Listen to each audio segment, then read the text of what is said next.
Covered more clues in this mystery. Dan. Steve, thanks. Team 10 helped reunite the ashes of Henry Lefebvre with his family. We also went to the cemetery where that family thought he's been this entire time.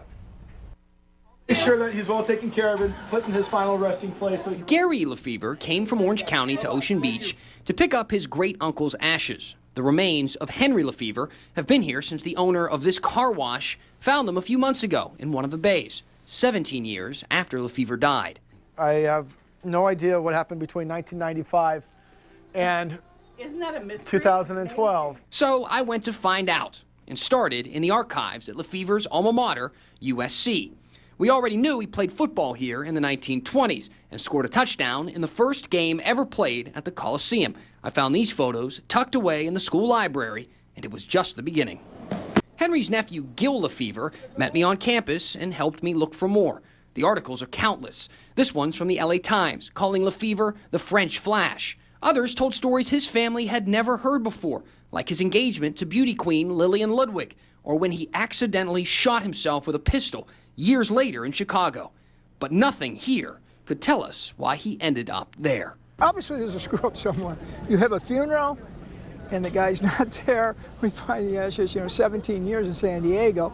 Henry was supposed to be buried in this plot, right next to his first wife, Agnes, and where his family thought he had been since 1995. The general manager of the memorial park outside of L.A. showed me the paperwork she had, including a copy of a receipt that showed Henry's ashes weren't picked up until 1997, 2 years later. The key to that was that the wife, when he got married with the wife, and that was the key, and that's what everybody's trying to figure out. Gil says Henry married Shirley Barbara, his nurse, shortly before he died.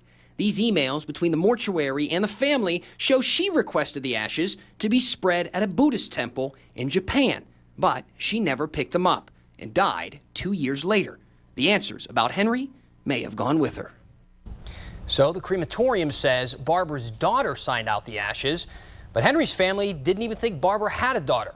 More mystery. Meanwhile, the crematorium, or the cemetery rather, agreed to cover the bill for Henry's burial, but the family may have some other ideas. Dan Haggerty, 10 News. Story